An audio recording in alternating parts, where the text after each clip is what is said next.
Right then, lads, welcome back to Cossy's Arsenal podcast. My name is Cossy. Good morning, good afternoon, good evening, wherever you are in all parts of the world. We are back again, and we're going to be discussing lots in terms of Arsenal, William Saliba, the future, written around very extensively by Goal.com.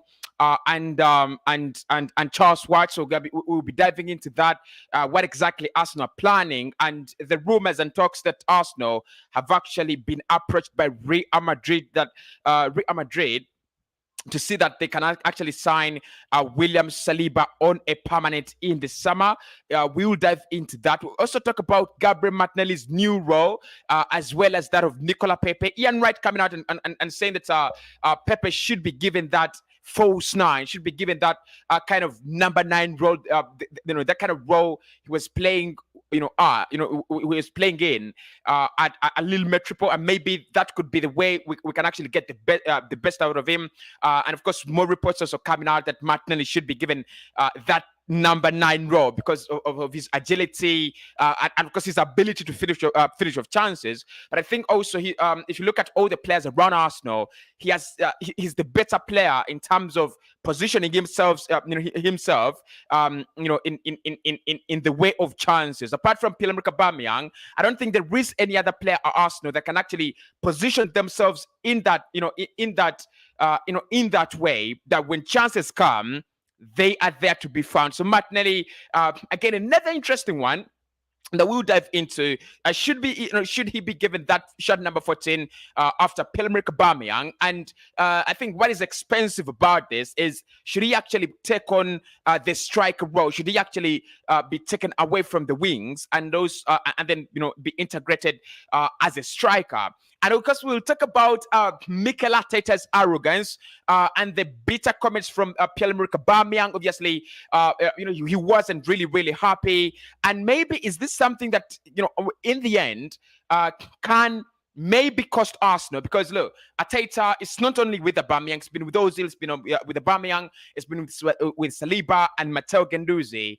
Is it something that we should be worried about? Is it something that Arsenal fans should really be worried about, that the manager is that arrogant, and therefore we might lose good talent, we might lose good players because of his arrogance? Do smash a like on the video, because this is your channel for your daily update in terms of Arsenal, and do subscribe to the channel as well, because so that you do not miss anything related to Arsenal. Right, let's get to it. Let's get into it. Let's start off with William Saliba, because that is the headline. Now, yesterday, stories started breaking out. Should I say, subsequently, that Real Madrid had actually approached Arsenal about the availability and interest to sign William Saliba. Now, of course, that story comes in a little bit earlier than the reports from Goal.com, who have actually confirmed that Mikel Arteta has William Saliba in his plans. And the plan of, like we will look at from Goal.com, Arsenal's plan is to integrate William Saliba into the squad after a defensive overall of which has seen the likes of Kolasinac leave, which has seen the likes of Chambers leave the club as well, which has seen the likes of Pablo Mari, or which will see the likes of Pablo Mari and Hector Bellerin leave the club on a permanent. Goal.com have actually come out and said Arsenal will be then going for a new right back. A new backup right back, and at the moment it is Jed Spence that we are looking at, and also William Saliba will be a priority for Arsenal, and he will be integrated in the side. But before we get into that, I think what is interesting about this story and this whole saga is what actually came out yesterday. Yesterday, of course, we looked at that big story that Arsenal are preparing new contracts for Mikel Arteta, Saka, and William Saliba. So it is I think it's just that it's just one of those stories that just add to the authenticity of what we talked about yesterday. Arsenal do want to give William Saliba a new contract. That is confirmed, and I wish we can do that as soon as possible. he has already rejected the idea of staying at Marseille on a long-term deal. So, after going to Marseille, of course, on loan in the summer, there was no option to buy and there was no obligation to buy. So that means it was a dry loan. And the moment the season ends at Marseille, he will be actually coming back. However, he's attracting attention. He's attracting lots and lots of attention from clubs big and small. West Ham, Real Madrid, all the clubs are much interested. And I think it is not. It doesn't come to. It doesn't come to me as it comes as a worry, but not as a surprise, really. Because I think if you look at how Saliba has been performing in France at Marseille, he's been absolutely sensational. All the times he's been France, actually, not only at Marseille, but I think this time at Marseille, he's gone there for a full season. And he's really, really doing well. I think he's settled down at Marseille. That is what we've got to say. He's really, really settled. But the interest that is attracting for me is not by surprise. I'm not surprised that the likes of West Ham and the likes of Real Madrid are much interested. And I think where Arsenal will be very, very, will have to be very careful is the fact that big clubs have now started coming in and saying, look, we will go for William Saliba. We will try to sign William Saliba. I said it yesterday that maybe clubs like Liverpool, clubs like Chelsea, clubs like Bayern, because Bayern are struggling to find a centre back, and they're looking at a couple of them. You have Real Madrid that lost Sergio Ramos, and they will look to find another major pillar. They lost Sergio Ramos and Rafa Varane in the last summer, so they'll try to look out for someone someone as talented as those two. You have Bayern, like I said, they will be they're trying to find someone as well in there, and of course the likes of Liverpool that are not going to have Virgil van Dijk. And of course, we know how Liverpool are very, very proactive in the in their signings. They will try to bring in a player like William Saliba, stay with them for 1 or 2 seasons as an understudy to Virgil van Dijk, and then he gets those kinds of little minutes on Europe and everywhere, and then he can be put into or built into a very, very strong centre back. So Madrid approaching Saliba, no surprise. I think it's where Arsenal have to really decide what exactly do we want to do with the player. What exactly do we see the player? How do we see the player? Is he one of those players that are going to be very, very important to the project? If yes, how do we integrate him in the squad? Because this is a story as covered by Konohan and Charles Watts. Let's have a look. So there you are. The focus on defense this summer will be to integrate William Saliba and bring in a backup for Takehiro Tomiyasu with Middlesbrough fullback Jed Spence a target. Reports Charles Watts. Now look. That's a story that I've looked at, in detail, and I hope I can, share with you in detail as well. It's been put out by my man Charles Watts, very, very reliable, from Goal.com. I hope you guys do not have a problem with them. And he's saying Arsenal, are looking at 2 defensive priorities. One is to find a backup right back to Takehiro Tomiyasu.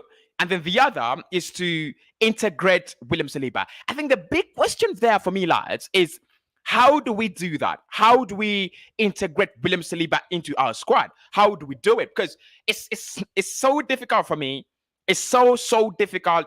Because look, I think that pairing, and not only pairing, but if you look at Gabriel and Ben White and how they've been really playing together and how they've been really handling their things, it's going to be very hard to break them apart. It's going to be very, very hard. The team as a whole has actually got used to the idea of playing that back four with Tierney and Tomiyasu, providing the width, which I think they've really done well. Now, if Saliba is going to be integrated in the squad, it's going to be a very difficult one, lads. One, we either have to sacrifice one of the back four, either Gabriel, which I think Gabriel cannot be sacrificed. He is the pillar. He is the glue holding that back line. And then the other thing you have to think about is Gabriel.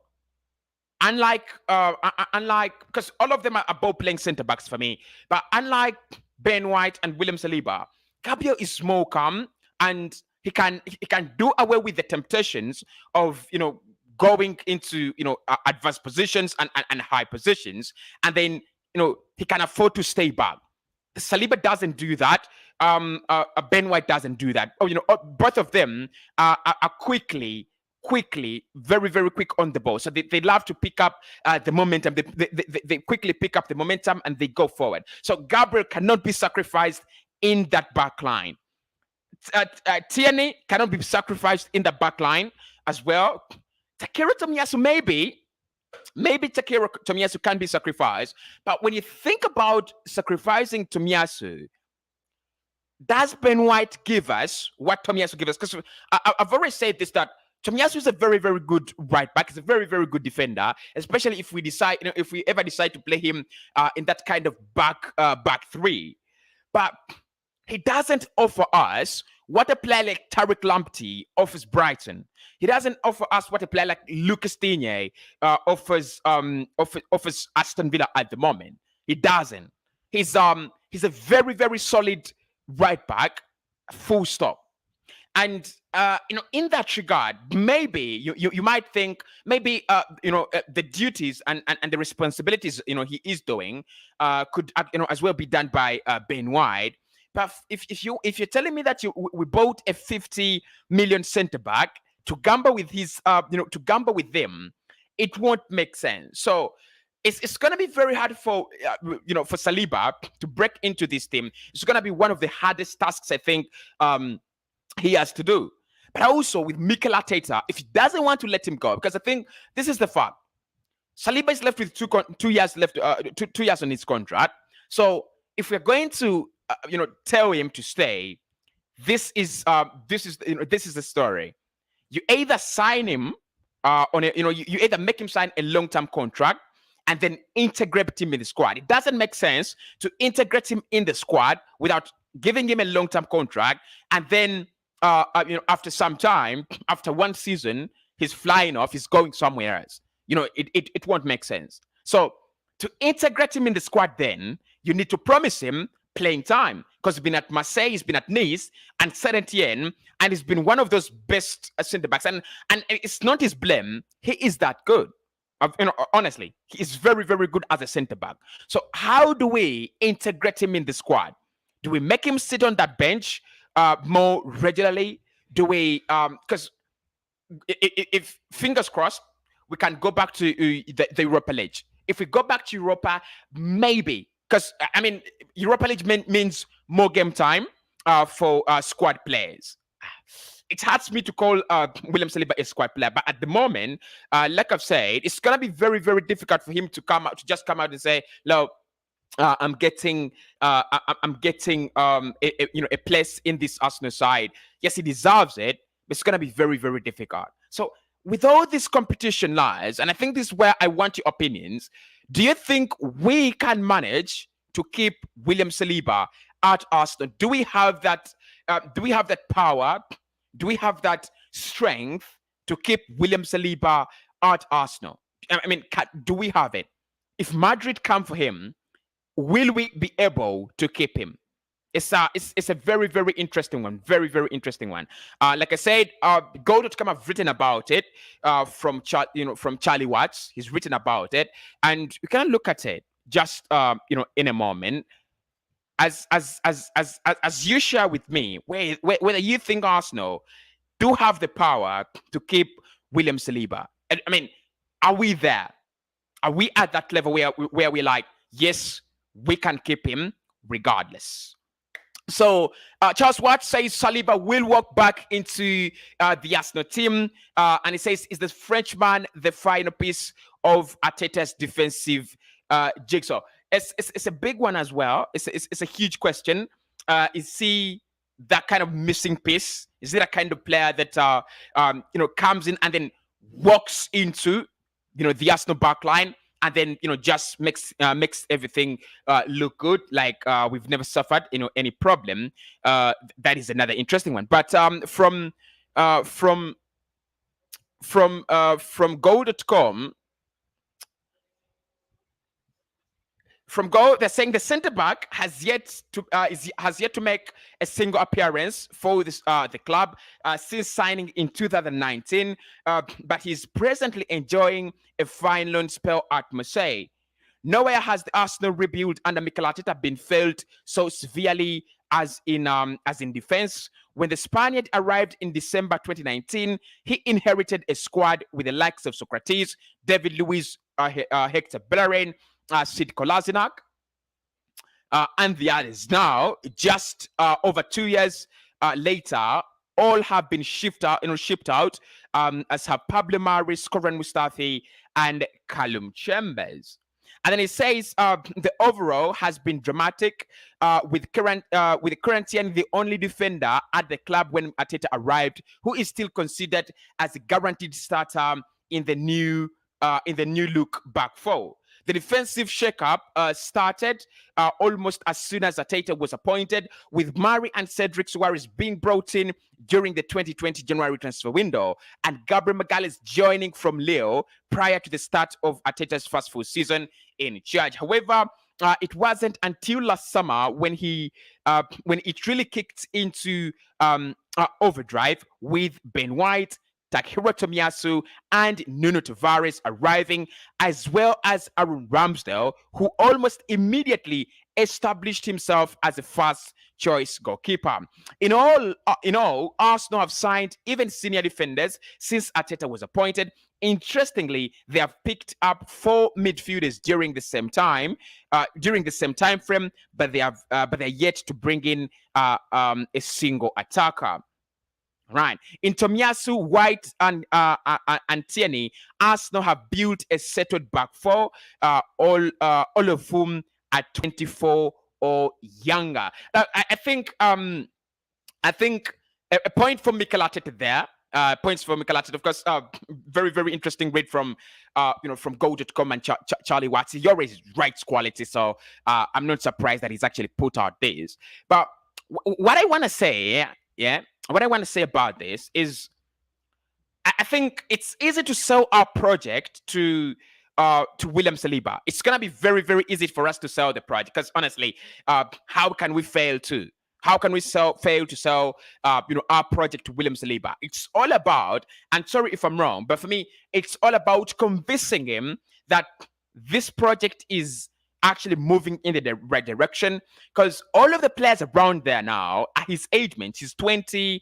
You look at Gabriel, who's 24. You look at Ben White, who's 23. You look at Takehiro Tomiyasu, who's 22. And you look at Kieran Tierney, who's around 23, 24 as well. So he will feel part of the project. He will feel that maybe this is not one where I'm coming to sit on the bench for senior players, but I'm coming in to fight for my place. And I think that's very, very important for Mikel Arteta to tell William Saliba that you're coming in as a junior and senior player, because this Arsenal side is full of senior and junior players at the same time. I think it might not make sense when I say it, but look at what they got. Lots of experience, but he's not that experienced. I mean, he's you can't call him a senior player, but again in our side, especially in that number 10 role, he's a senior player. Look at Saka. Yes, he's not that kind of senior player, but for Arsenal, he is a senior player, and I think that's the point where that is where it cuts across. Right. That is where the point is. If Saliba comes in and we try to tell him, look, this project, you're part of it. This project is like you. Maybe we can actually keep him. But my fear and my worst nightmare is Madrid, Bayern, Barcelona. When they come for him when they come for him. Because honestly, during a transfer window, there's so many things that matter. It's not always about how much you love the club and how much you attached to the club, or things like that. I think that is, I think it's not all about that. At times, it's also about exactly, exactly how much are appreciated and the options you have. With Saliba, at the moment, maybe Marseille and Arsenal. Yeah, it's easy to choose between Marseille and Arsenal. You can come back on Arsenal and fight for a place. But the likes of Bayern, when the likes of Madrid come in, when those big clubs kick in, it's gonna be very hard for Arsenal to win this one, and especially given the fact that the player is actually frustrated and feels mistreated. I think it's one where we will have to really work hard. Make sure you smash a like on the video. Thank you so much for watching in. I'm truly grateful. Make sure you smash a like on the video. We'll have another show at 9 p.m. today. Another show at 9 p.m. and we'll be looking into what exactly is next for Arsenal after missing out on signings in January. Do we qualify for the top four? What should we do? How should we line up? And how should we approach the coming game? So I think I'll be live at 9:30 discussing that. Make sure you don't miss. Make sure you join me then. So lads, Saliba, what are your thoughts there? What do you think about Saliba going out on another loan, or coming back and being integrated in the squad, or should Arsenal sell him?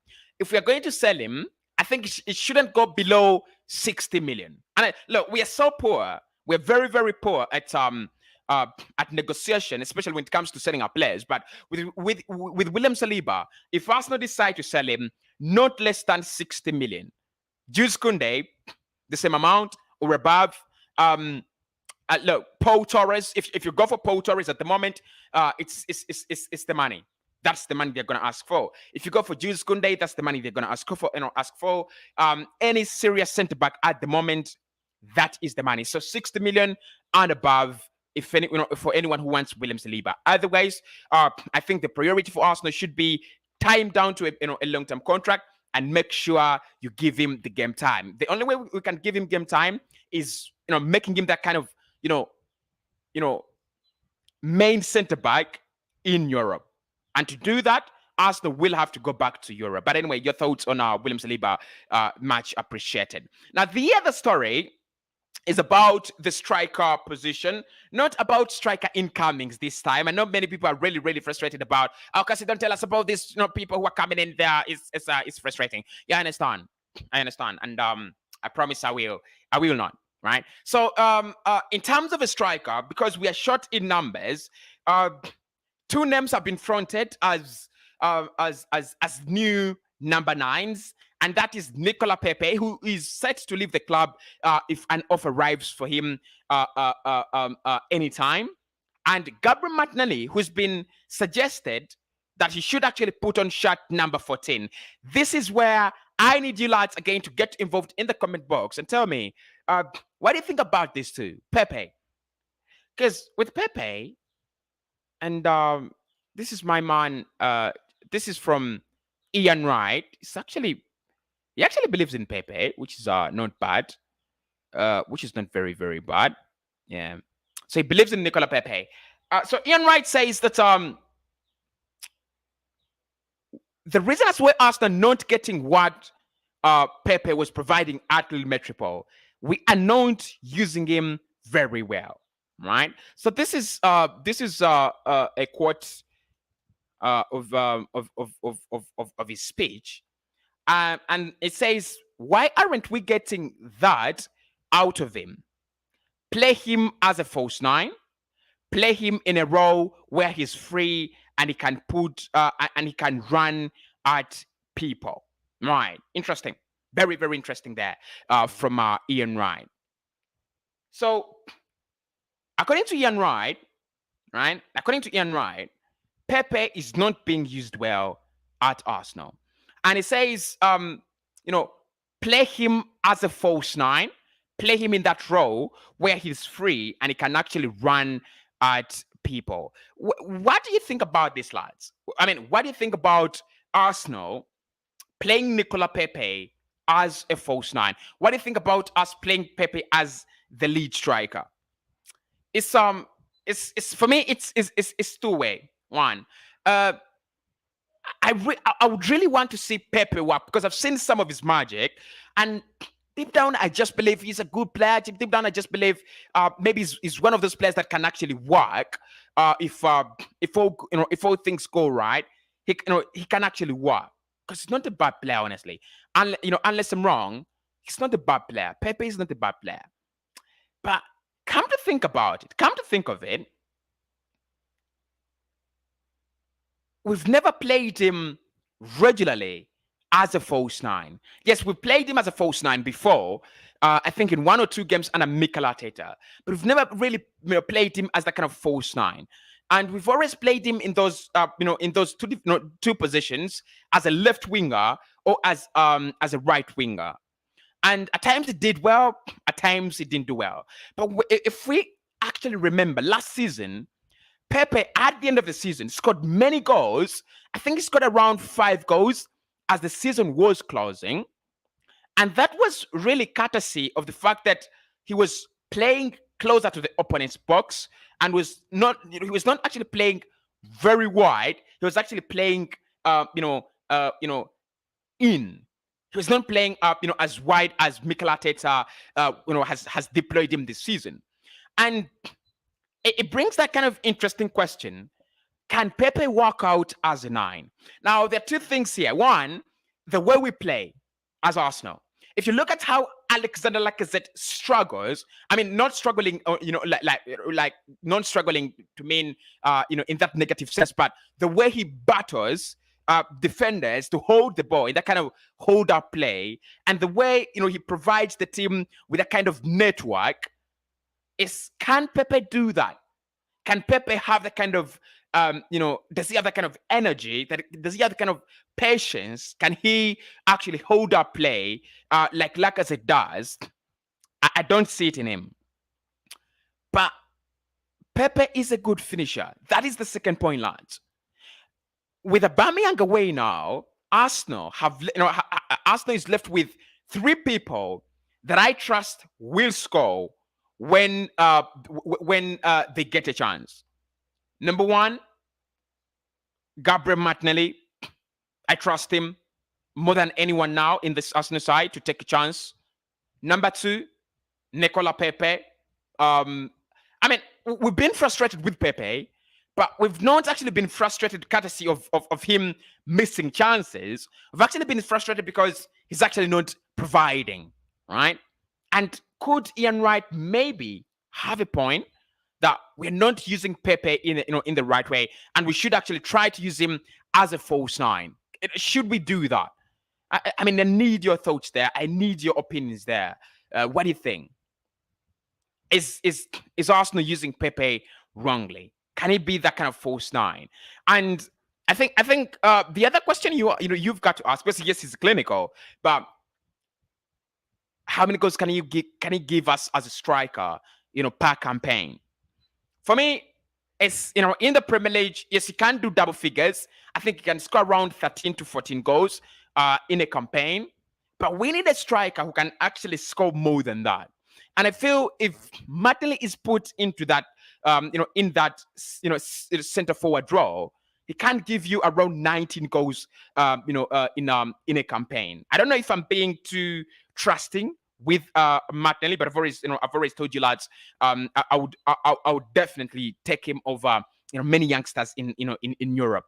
Right, I've looked at the likes of Jamal Musiala, I've looked at the likes of Karim Adeyemi, I've looked at the likes of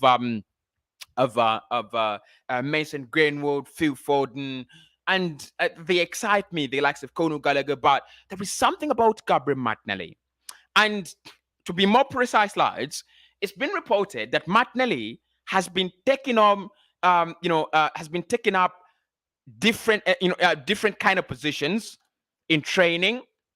As a center forward is one of those positions that he's actually been, filling in. He's been actually practicing as a center forward. So, what do you think about Martinelli practicing as a center forward? Is it something that excites us? Is it something that should excite us as an as Arsenal fans that look, Martinelli training as a centre forward, maybe he's one of those next generation strikers, because he's known this kind of typical number nines.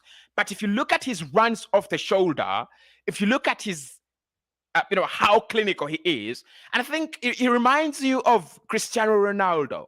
Ronaldo wasn't a striker, like he didn't come in as a striker. These Rudy Van Nistelrooy or Adebayo. No, he comes in as a winger, and many people are like, oh, Ronaldo, and he'll be good. But I think we Nani is better. Nani has more trickery, and Nani has more exciting and quick feet on the flanks.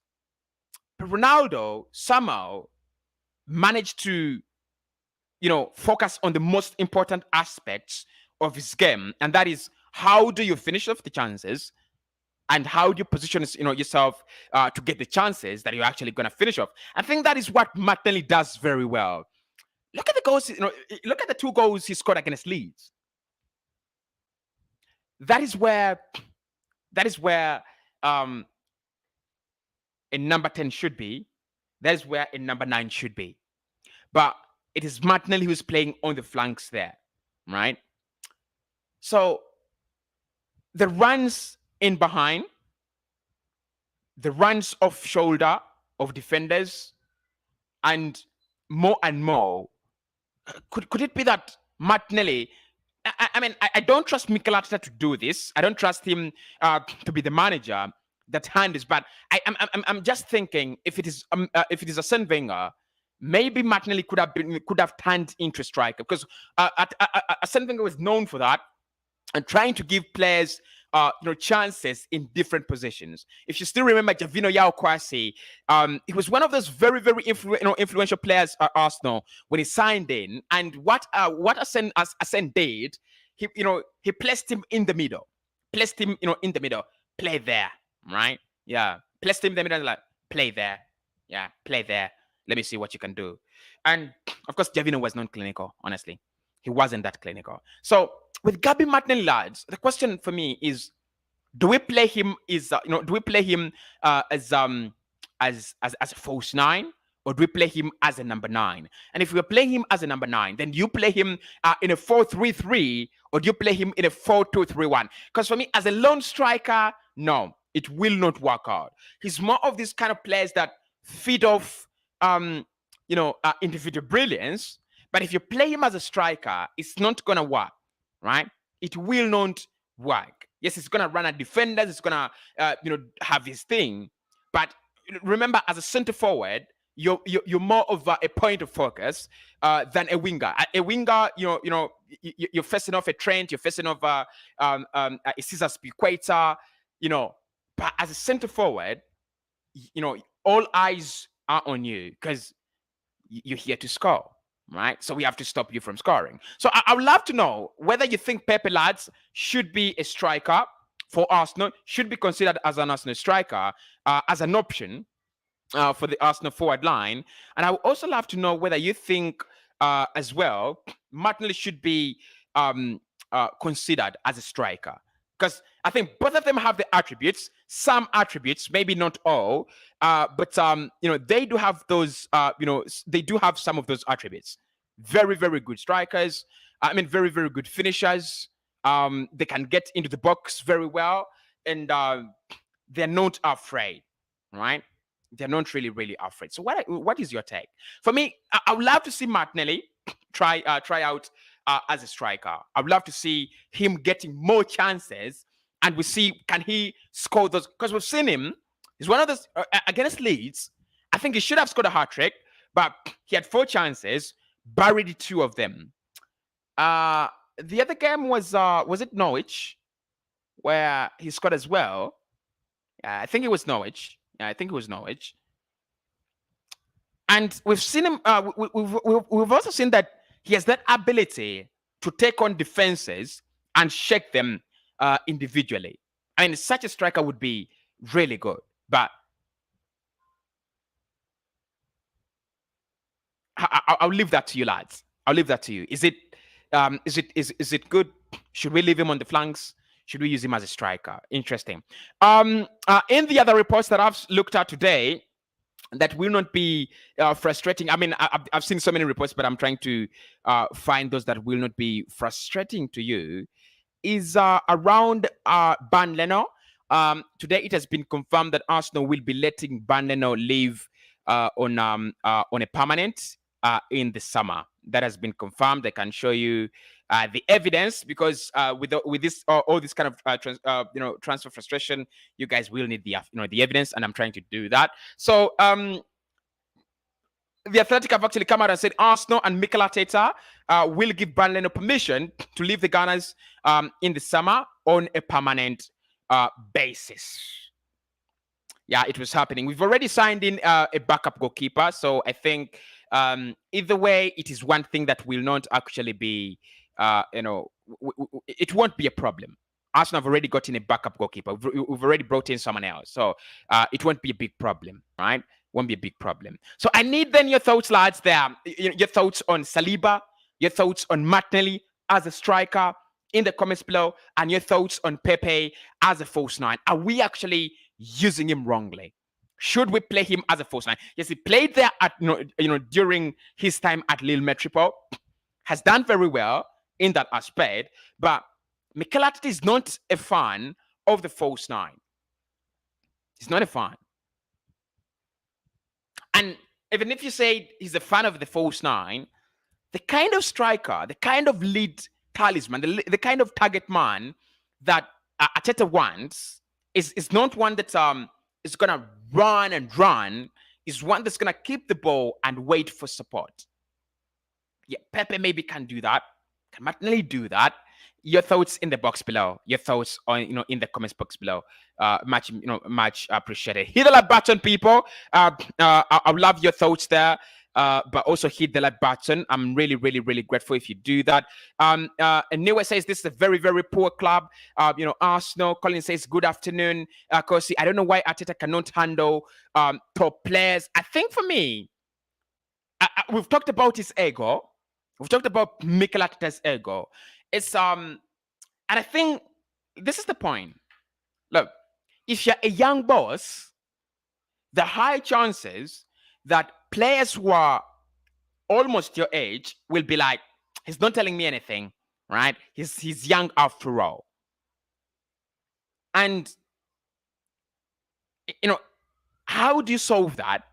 I think what Arteta has done, what Arteta has decided to do in terms of solving the crisis at Arsenal is, look, yes, I'm a young boss, I'm a young manager, but no one speaks when I speak, and no one breaks my rules. You break the rules once, you are out. I think that is what he's done. He's actually brought this kind of arrogance, that kind of very, very big ego, in the team. Saliba, I think one of the reasons why Saliba is not playing football for me is the comments he made. Because he came out and said, "Look, I'm very, very disappointed. This Arsenal," and Arteta's like, "What? What did you say? Let him go. Go out on loan. I'm not interested. And then go out on loan. I'll go and get a 50 million centre back." Because honestly, let's be honest. If you remember that report from the Athletic that I reported in the summer, it can be very difficult to remember. But since I reported it, I do remember. They say they were surprised that Arsenal were going for a centre-back, especially one that would cost in excess of 40 million. And that shows you that, the plan was Gabriel Magalhaes, Ben White, get a right back, get a full-back, gets a midfielder. That was the plan. And because Mikel Arteta was so eager on kicking out Saliba, we had to splash the money for a midfielder on another centre-back. And look, if I'm Stan Kroenke, I'll be asking, we have a very, very good centre-back in William Saliba. I doubt Kroenke can ask this question because he doesn't know football. But I'll be like, you have a very, very good centre-back in Saliba. Why isn't he playing football? Why ask me money for a new centre-back? Because those questions should have been asked. Why are you pressurizing us for money for a new centre back? You have a very, very quality centre back. So for me, it's his ego, he's arrogant, and it's kind of a defensive mechanism for him. I don't think he's arrogant because he's achieved it or anything like that. Because he's a young manager, he's trying to show you that these are my non-negotiables. I might be young, but I have my principles. You break any of them, you're done. I think, look, I think you need to be more flexible than that. I think he needs to be more flexible than that because, again, you're dealing with a multicultural audience. You're dealing with many people from different backgrounds. You just can't kick everyone out. You can't. Right, Saliba is better than our defenders. That's according to Niwe. I mean, there is a debate there, Niwe. There is a debate whether Saliba is better than all of our all of our centre backs. There is a debate. There is a debate. I'm sure this is going to affect Arsenal about signing top big players. In the summer. I know Niwe says Madrid is better club than Arsenal, while Arsenal rejects him. Why? And look, this is that is the point. That is the point, and that is where it's gonna be very hard for Arsenal to convince Saliba. Look, right? It's gonna be very hard because it's gonna be like you said, I can't get into your side, but then you're struggling. You're on Arsenal's side that is struggling, and then Madrid say, I can't get into their side. How come? And it's I think with players and transfers, it's all about, it's like relationships. The more you feel appreciated, the more you're comfortable. So if he feels Madrid are appreciating him, and trust me, we'll feel that way because Madrid out of the blue are like, Jules Koundé, Paul Torres, Upamecano, Rudiger, Christensen. No, we are going for you, Saliba. You could be shocked. Like if you hear that news on the radio, and you're in the shower, you could fall in the shower and break your back, because it's like it's been Madrid is looking at Madrid has been looking at Rudiger, top centre back, Christensen, top centre back, the likes of Khalidou Koulibaly, top centre backs. But in the end, they'll be like, no, we're not going for Koundé. We're not even going for Paul Torres. We'll go for you, William Saliba. That that kind of euphoria a player can have. That is, you could feel, flabbergasted. You could feel, pumped up. You could feel, I don't know. I'm just imagining it. So it's a threat. It's a huge threat for me. Arsenal have done wrong in terms of William Saliba, and we need to make it right. Colin says Arteta is too stubborn. Malik says Arteta cannot handle top players because he has been there. He has never been there at their level. His nation did not know him as a player. And look, I would really not want to get into all that. But honestly, Arteta was not a top player. Arteta was not. Okay, he might have been a top player, but he was not a star player. So he won't understand the kind of the kind of pressures a player like Aubameyang will have, because Aubameyang is a star player, and I don't think he will really understand the kind of pressures William Saliba has, because Saliba has become a star at a very, very, simple young age. That's why I think managers like Jurgen Klopp and Bielsa and Pep are better, because they just have that kind of fatherly, understanding to these players. Look at Phil Foden. If Foden was at Arsenal, Foden is a star. Foden is a star. If he was at Arsenal, you never know. You never know, he would have been kicked out, because there's so many pressures that actually come with being a star, especially at a very young age. And I think that is where Mikel Arteta is not actually thinking about it. The likes of Guendouzi, the likes of Saliba, there is a lot of hype around them. You've got to help them get past that stage. And I think Mikel Arteta is actually doing a disservice rather than helping them, honestly. Yeah. Right. Ray says, Cossys, let's be real here. We are not going to sign any good senior players. Arteta has scared many good players from joining Arsenal after looking at his dictatorship on senior players like Ozil and Pierre-Emerick Aubameyang. Well, that's a very strong point. That is a very, very strong point. Very strong that I would really consider thinking about it. Has he scared away players? Look, that could be part of it, but I don't think it is one of those where I'll be like, players are not signing for us because Arteta has done this and that. I think as a club we need to find ourselves. We need to find. Edu is incompetent. Honestly, lads, let's speak about it. Edu is incompetent. That lad, Edu, should be out of the door before anyone. He is incompetent. Look, I've been looking at him in those big deals. And I'm like, wow. He takes one. If he completes it, he takes a lot of time. And most cases, he will fail. Look, has Mikel Arteta, I think with Mikel, he needs to work on his attitude. He needs to work on his approach when it comes to difficult situations with players. He definitely needs to do that. But has he scared away the big players? Has he scared away the huge names? Maybe yes, maybe no. I wouldn't really rely on that. But make sure you smash a like on the video, people, if you're enjoying the content and if you love Arsenal and you support Arsenal, because there's so many people who don't support Arsenal here. But if you do, make sure you hit the like button and support the channel as well. Malik says, Arteta's acts, to my knowledge, were found to be trickish and deceitful. Right?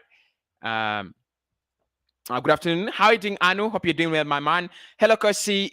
Why Mikel Arteta then not buy players at transfer windows? This is according to Sila. There, I didn't get the question really, but Anu says, because can't we switch to a back three? I think that is where I think that's the big question, lads. That's the big question. And just a moment. Wow, there's so many comments in here.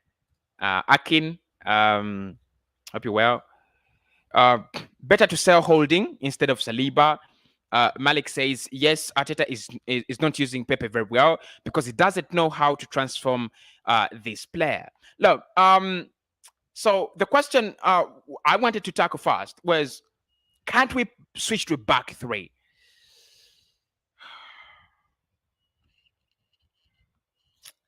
When you play back three, it means you're going to be playing with 5 defenders, if you realize that. 2 wing backs and 3 center backs. Yes, we can switch to a back three. But then we have to sacrifice either a midfielder or someone on the front line. Because if we play a 3-5-2, okay, a 3-4-3, that means we play Saliba, Magalhaes, and White. Now, in the midfield 4, you'll have Partey and maybe Odegaard. So you sacrifice your number 8, would have been Xhaka there, or anyone, if Arsenal planning to get one. So it's Partey, Odegaard, in that midfield too. And then around them, you have wing backs in Tomiyasu and Tierney. And then up front, of course, it is Martinelli, Saka, and Laka.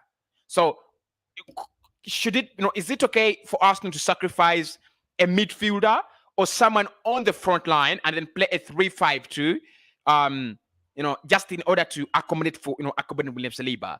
It's one of those debates we've had on this channel. Should we actually change the way we play to accommodate a player, or should a player change the way they play to be accommodated into the side? It's one of those it's one of those debates that we've really had, and I'd really love to know what you think about them. But anyway, we can switch to back three because all of those 3 are very, very good. So we can, it's definitely okay to switch to a back three. Pepe is a good player, but Arteta doesn't know how to transform him. Right, Arteta is not is becoming so ego and does not care about the club. I think, look, in terms of caring about the club, yes, he does care about the club and his job, because that is his job. But because when you look at that comment, I wish I can find it. Guys, just give me a minute. I wish I can find it.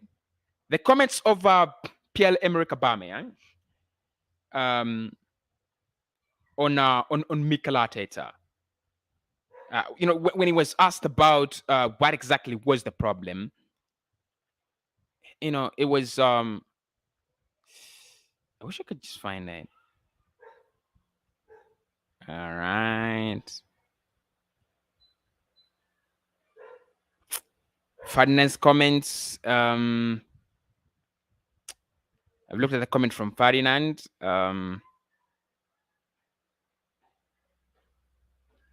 We didn't look at the message that he actually put out as I think, no, we didn't look at it. We didn't look at it, so we're gonna look at it just a moment. But I just can't find that comment.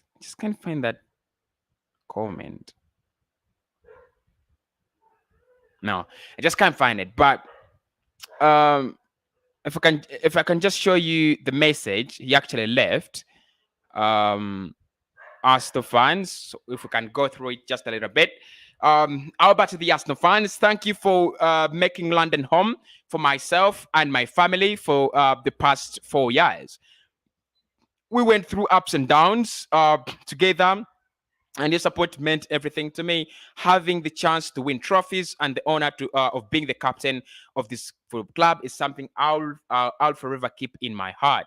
I've always been 100% focused and committed on doing everything I can for this club, which is why living without a real goodbye hurts, but that is football. I'm sad I did not get a chance to help my teammates in the last few weeks, but I have nothing but respect for this club and truly wish my guys and the fans all the best and many successful years in the future. Love, Pierre-Emerick Aubameyang.